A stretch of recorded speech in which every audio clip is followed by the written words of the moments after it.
Sedangkan roket yang dibuat di Indonesia ya ada juga. Ini saat ini belum swasta ya, masih semuanya 8 atau BRIN. Ini contoh peluncuran roket eksperimen 8 yang kelima RX-450. Jadi diameter roketnya 450 ya seperti yang paling kanan nih, yang paling besar. Dan ada variasi yang kecil-kecilnya. Jadi Indonesia paling besar sekarang ya posisinya di sini nih. Hampir setengah meter, hampir setengah meter saja, hampir 55 cm ya, diameter yang paling besar yang kita baru mampu buat. Nah, BUMN untuk roket Indonesia juga bekerja sama Pindad, PTDI, PT Lens ya, Krakatau Steel bergabung bersama untuk bikin senjata supaya bisa dijual ke angkatan. Ya, itu mindsetnya, itu arah perkembangannya. Jadi ada beberapa fasilitas yang diperlukan untuk mengembangkan roket. Salah satunya ada uji sistem kendali ya. Ya, seperti ini di 8 ada nih. Ya, juga peralatan-peralatan lainnya, misal peralatan untuk bikin propelan, alat gaya bahan kimia gaya dorongnya ya, untuk bikin motor roket booster misalkan, untuk bikin keseluruhan strukturnya, untuk bikin sistem kendalinya. Jadi alat-alat ini macam-macam ini kebetulan alat-alatnya semua ada di 8 nih ya. Tapi sebagian besar untuk pembuatan roket ada di 8. Pengujian roket untuk memunculkan satelit di Pamempe Garut. Ya, di Garut kita punya atau Indonesia punya tempat peluncuran. Sama seperti Florida ya kalau di Amerika. Ya, posisinya di Garut. Silakan sebenarnya open buat para mahasiswa untuk bisa melihat peluncuran tuh di Garut. Anda tinggal daftar masuk ke website-nya 8, Anda kontak orang 8, Anda ya itu ya pesan ingin tur gitu anak-anak Dirgantara misal. Ya, Indonesia juga pernah membuat rudal Cina Cina 705 ya. Pernah berusaha kerjasama untuk mendapatkan teknologinya. Jadi tugas orang Indonesia ya kerjasama dengan negara lain yang sudah jauh duluan ya. Ini contohnya roadmap roket pengorbit satelit ya. Bagaimana Indonesia berencana membuat roket pengorbit satelit ya, seperti yang dipunyai India misal.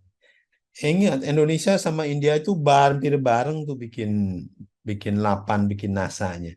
Tapi sekarang jauh beda. Ya, India udah begitu jauh, mungkin 50 tahun di depan kita. Indonesia masih di belakang. Malah sekarang 8-nya udah hilang katanya. Ya. Nah, ini contoh waktu dulu saya pernah kerja di 8, pernah pergi ke Cina, bagaimana cara menguasai teknologi peroketan Cina, pergi ke Korea, bagaimana menguasai teknologi peroketan dengan Korea, kerjasama dengan Brasil untuk bikin roket juga. Dan salah satunya ini sebelum perang kerjasama sama Ukraine. Nih ya, roket-roket Rusia itu banyaknya dibuat di Ukraine. Ya. Teknologi motor roketnya paling canggih Ukraine. Ya. Ini waktu itu berusaha membuat kerjasama sama Ukraine, orang-orang Ukraine ya di pembuat peroketannya, konsultannya lah. Bagaimana wahana antariksa bisa terbang? Kan tidak ada udara, pakai sistem roket, sistem propulsi. Ya bisa ada elektrik, ada yang bisa pakai kimia, ada yang pakai nuklir dan lain-lain. Sedang dikembangkan banyak sekali ya. Jadi kedepannya akan banyak variasinya nanti. Bagaimana komponen roket dibuat?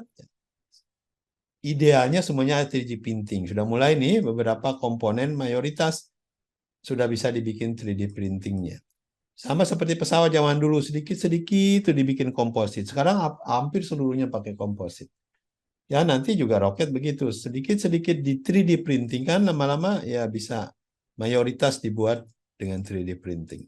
Sama dengan engine juga dibuat dengan 3D printing ya.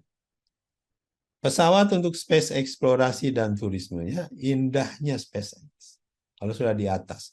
Ingat ya, sudah ada pesawat X-37B punyanya angkatan bersenjata Amerika. Ya udah terbang 3 tahun di atas. Ya, bisa 3 tahun dia turun, 2 tahun, 3 tahun dia turun. Ada beberapa udah ada 7 peluncuran seperti ini.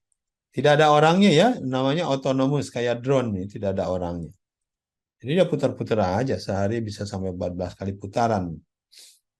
Terbang di atas apa ya? Pasti ngambil foto, apa melihat satelit orang lain dan lain-lain ya. Bagaimana mencapai ke bulan? Nah, dari bumi, Anda udah belajar pakai JMAT ya? Ya, mestinya sudah punya gambaran tuh seperti apa pergi ke bulan. Tidak bisa garis lurus, harus elips. Ya, beberapa kali elips, ditendang lagi engine-nya, ditendang lagi engine-nya 2 kali atau 3 kali. Bagaimana mencapai Mars? Ya sama, lebih jauh lagi ya, berarti tendangannya akan beberapa kali. Kenapa harus ada tendangan? Ya, kita menggunakan gravitasi daripada benda-benda antariksa untuk pergi ke planet lain.